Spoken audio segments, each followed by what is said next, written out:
Praise the Lord. दोस्तों, हम आपका स्वागत करते हैं आज सुबह की प्रार्थना में। और आज मैं आपसे बात करना चाहता हूँ मत्ती रचित सुसमाचार उसका 6 अध्याय और 27 पद से, जहां पर कुछ इस प्रकार से लिखा है।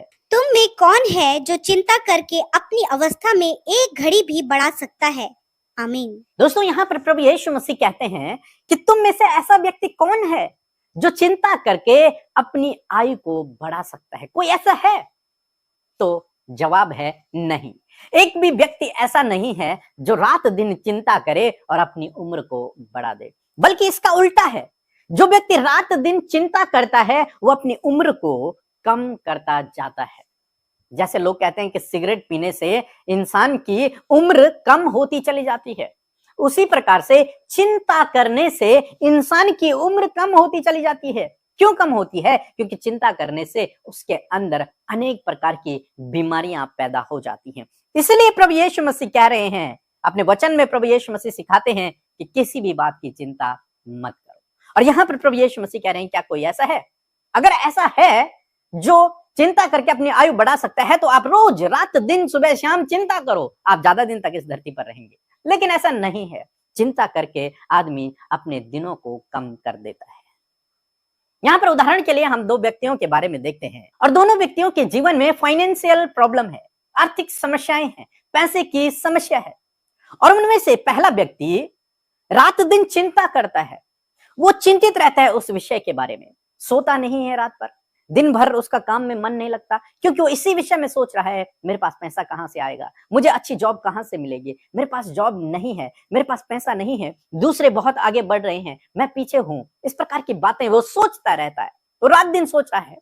दूसरा व्यक्ति है, वो ऐसा नहीं सोचता, बल्कि वो उस विषय के लिए प्रार्थना करता है और अपने लिए काम ढूंढता है। जो काम करता है वो दिल लगाकर करता है। जो भी काम उसके पास है, छोटा बड़ा, उसे बहुत अच्छे से करता है और प्रार्थना करता है। तो हम यदि कंपैरिजन करेंगे इन दोनों के जीवन में, तो जो पहला व्यक्ति है जो चिंता करता है, उसके जीवन में आगे चलकर बहुत सारी बीमारियां पैदा हो जाती है। वो डिप्रेस हो जाता है, वो तनाव में चले जाता है। परंतु ये जो दूसरा व्यक्ति है, ये जिसने अपना भरोसा परमेश्वर पे रखा हुआ है, जो चिंता नहीं करता बल्कि प्रार्थना करता है और अपना काम काज करता है, उसके जीवन में यदि हम देखें तो वो आगे बढ़कर हष्ट पुष्ट रहता है, स्वस्थ रहता है और आगे बढ़ता रहता है। उसकी उन्नति होती रहती है। क्यों? क्योंकि वो परमेश्वर पे भरोसा रखता है। इसलिए परमेश्वर उसके हाथ के कामों पर आशीष देता है, और जब उसके हाथ के कामों पर आशीष होती है तो वो जीवन में आगे बढ़ता रहता है। तो इन दोनों के जीवन में हम लोग देखते हैं, उम्र उसकी बढ़ रही है जिसका भरोसा परमेश्वर पर है और जो चिंता नहीं करता, और उसकी घट रही है जो चिंता करता है।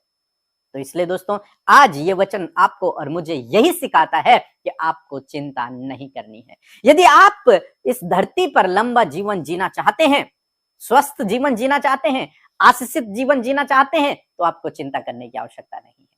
चाहे आप आज घटी कमियों में हो, चाहे आप आज स्ट्रगल कर रहे हो, चाहे आपके साथ के लोग बहुत आगे बढ़ गए हो, लेकिन आपको चिंता नहीं करनी है।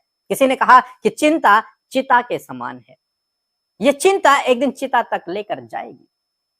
इसलिए चिंता न करें, बल्कि चिंता की जगह पर प्रार्थना करें।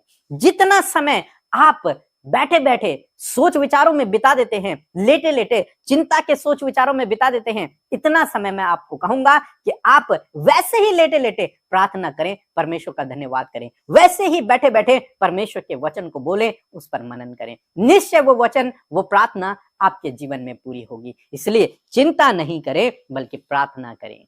सो प्रभु आपको इस वचन के द्वारा बहुत आशीष दे। आमीन।